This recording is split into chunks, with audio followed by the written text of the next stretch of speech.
आज प्यारे बच्चों, आज नया चैप्टर का नाम है मानव कल्याण में सूक्ष्म जीव, माइक्रोवेव्स इन ह्यूमन वेलफेयर। देखिए, संसार में ऐसे जीवधारी हैं जिनको हम नग्न आंखों से नहीं देख सकते, उन्हें हम सूक्ष्म जीव कहते हैं। जिनको हम माइक्रोस्कोप से देख सकते हैं, जो माइक्रोस्कोपिक जीव, उनको हम सूक्ष्म जीव या माइक्रोवेव्स कहते हैं, क्योंकि इनका आकार बहुत सूक्ष्म होता है। सूक्ष्म जीवों का अध्ययन करने के लिए हम माइक्रोबायोलॉजी के अंतर्गत करते हैं। प्राणियों में सर्वव्यापी ये जीव जो हैं सभी जगह पूरे वायुमंडल में, जहाँ हम बैठे हैं, आप बैठे हैं, वहीं पर ये सारे जीव हैं।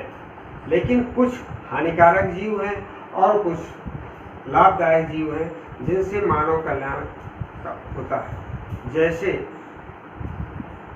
लाभदायक जो जीव हैं जिनसे हम घरेलू उत्पाद, जैसे डेयरी उद्योग में, बेकरी उद्योग में, या डिस्टिलरी इंडस्ट्रीज में, तो शराब उद्योग, सिरका उद्योग, कुछ मेडिसिन्स में या दवाइयों में इनका प्रयोग करते हैं।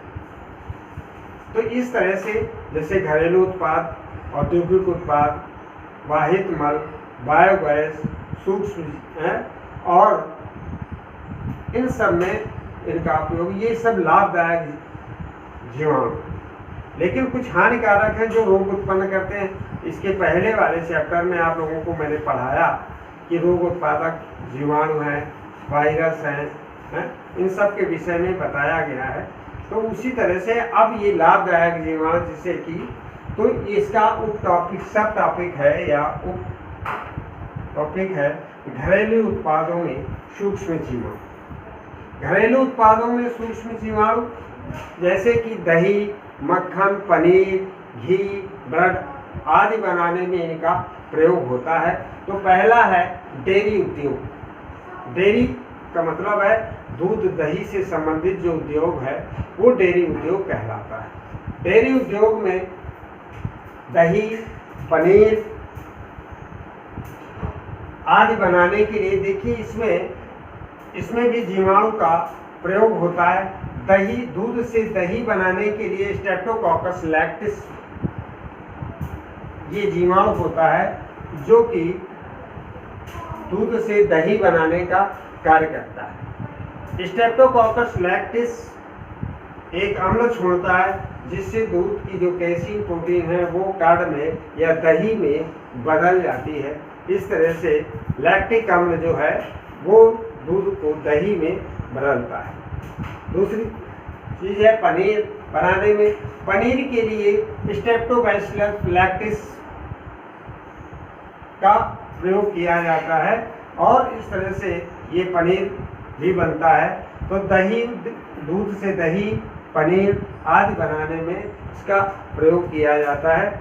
इसमें स्ट्रेप्टोलैक्टिस बैक्टीरिया जो कार्य करता है। इसी तरह से पनीर को कुछ कवकों के द्वारा,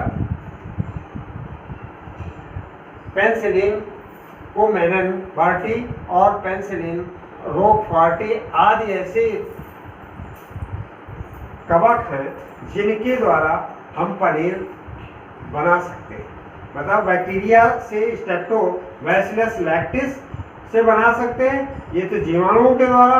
लेकिन कुछ कवक भी हैं जिनसे हम पनीर उद्योग में बना सकते हैं, जैसे पेनिसिलिन टी या पेनिसिलिन कोमेन बार्टी और पेनिसिलिन रोकफॉर्टी आदि ऐसे कवक हैं जिनसे हम पनीर का बना सकते हैं।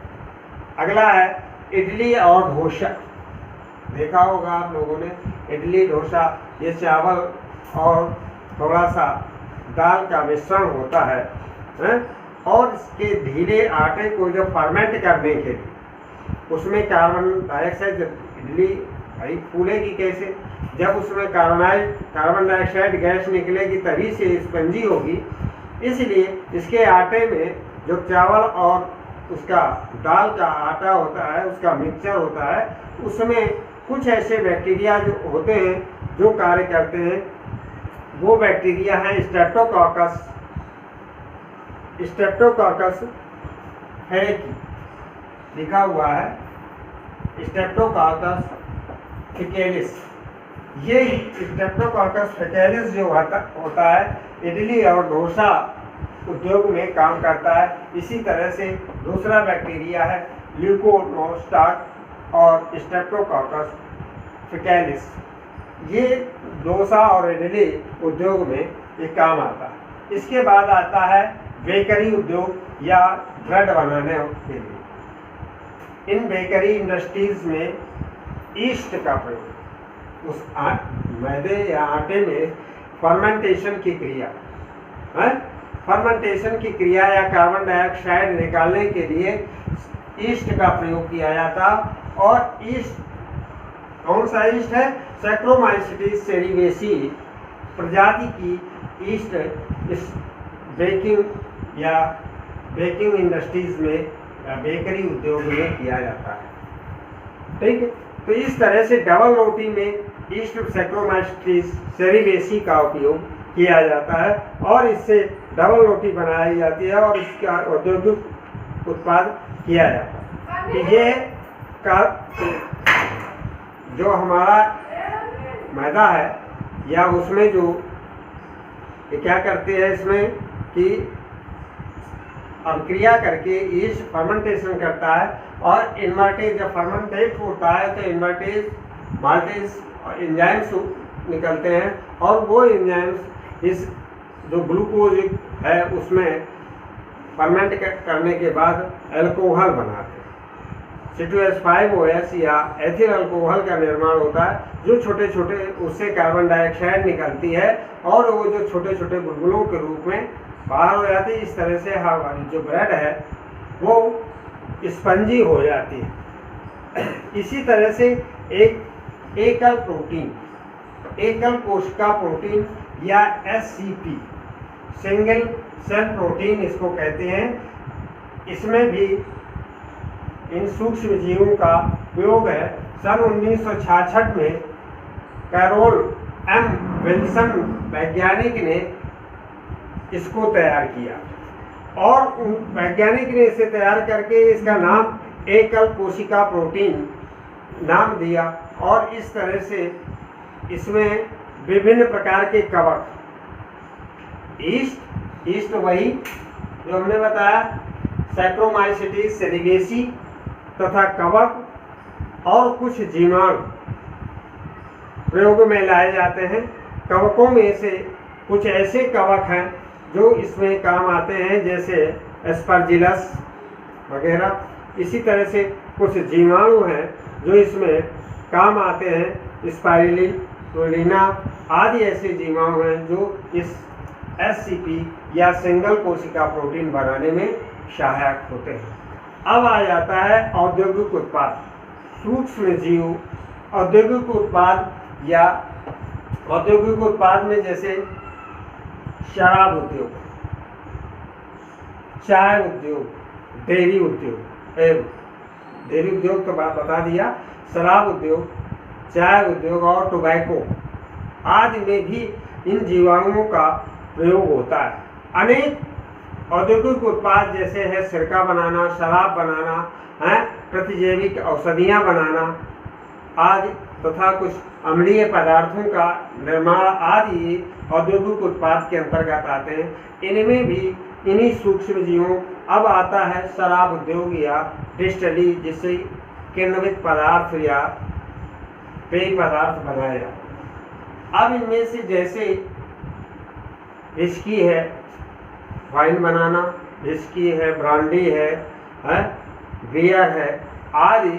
इसी तरह से फर्मेंटेशन करके माल्टोस मोलास को जो सीरा होता है चीनी या चीनी बनाने वाली फैक्ट्रियों का जो वेस्ट मटेरियल मोलास निकलता है और उस मोलास में मोल्टोस होता है, भरपूर मात्रा में उसी मोल्टेज का फर्मेंटेशन किया जाता है और उस फर्मेंटेशन से उसमें क्या होता है कि ग्लूकोज की मात्रा होती है C6H12, भाई आप लोगों को मालूम होगा है C6H12O6 ये ग्लूकोज है, लेकिन ये चीनी वाले का सूत्र क्या होगा, यहाँ हो जाएगा डबल हो जाएगा C12H22O11। ये अब इसका जब फर्मेंटेशन इन्वर्टेज और जाइमेज एंजाइम के द्वारा जल और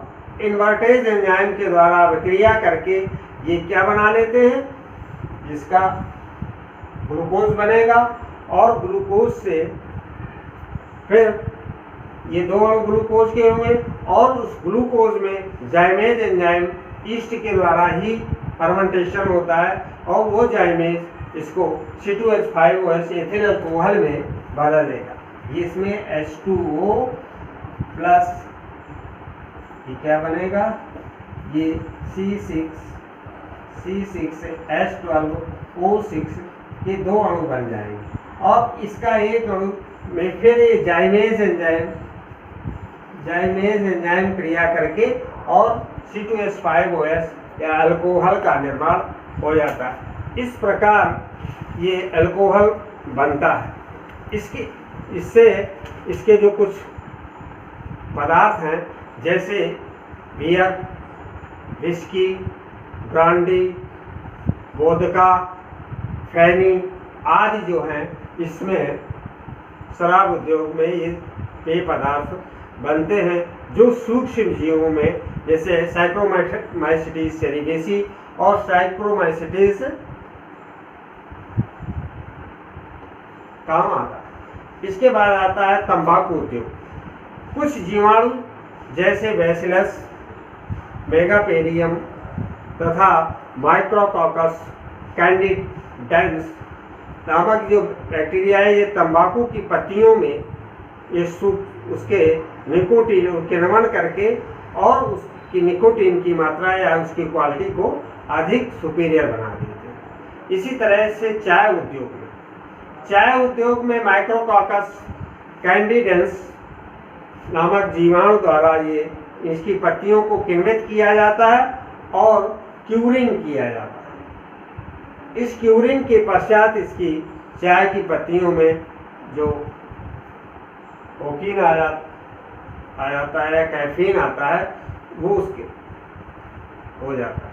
इसके बाद आ जाता है अगला है इसके औद्योगिक मेडिसिन बनाने या प्रतिजैविक बनाने। जैसे प्रतिजैविक की खोज किसने की थी, सबसे पहले अलेक्जेंडर फ्लेमिंग ने पेनिसिलिन नोटैटम नामक प्रतिजैवी या एंटीबायोटिक दवाई का निर्माण किया था और वो स्ट्रेप्टोकॉकस ऑरियस जीवाणु के द्वारा किया है। उसकी वृद्धि को रोकने के लिए स्ट्रेप्टोकॉकस ऑरियस की वृद्धि को रोकने के लिए उसकी प्रतिजैवी या एंटीबायोटिक दवाई बनाई थी जो पेनिसिलियम नोटैटम कहलाती है। तो इस तरह से कुछ औषधियाँ बनाने में भी सूक्ष्म जीवों का विशेष योगदान है, जिसमें से अलेक्जेंडर फ्लेमिंग ने इसको बनाया था। कुछ ऐसी भी एंटीबायोटिक दवाएं जैसे स्ट्रेप्टोमाइसिन, क्लोरोमाइसिन, टेरामाइसिन, नियोमाइसिन आदि ये प्रतिजैविक या एंटीबायोटिक दवाइयाँ हैं जो स्ट्रेप्टोमाइसिटीज के द्वारा, इसी तरह से स्ट्रेप्टोमाइसिन जो है स्ट्रेप्टोमाइसिन बेनेजोसी के द्वारा, टेरामाइसिन स्ट्रेप्टोमाइसिन रोमोसम के द्वारा तथा नियोमाइसिन स्ट्रेप्टोमाइसिन फेडी के द्वारा ये बनती है। तो इस तरह से तमाम जीवाणुओं में तमाम प्रतिजैविक या एंटीबायोटिक दवाइयाँ का उत्पाद होता है। इसी तरह से सिरका उद्योग, रसायन एंजाइम या जैव रसायन में सिरका उद्योग में सिरका बनाने के लिए इसमें कुछ बैक्टीरिया या सूक्ष्म जीव, ईस्ट आदि का प्रयोग किया जाता है। जैसे इसमें ग्लूकोबैक्टर ऑक्सीडेंस नामक जीवाणु होते हैं, इसके द्वारा सिरका बनाया जाता है। गन्ने के रस से इस सिरका को बनाया जाता है और ये सिरका एसिटिक एसिड जो HCCS3COOH होता है, ये इस तरह से जीवाणुओं से बनाया जाता है। That's all.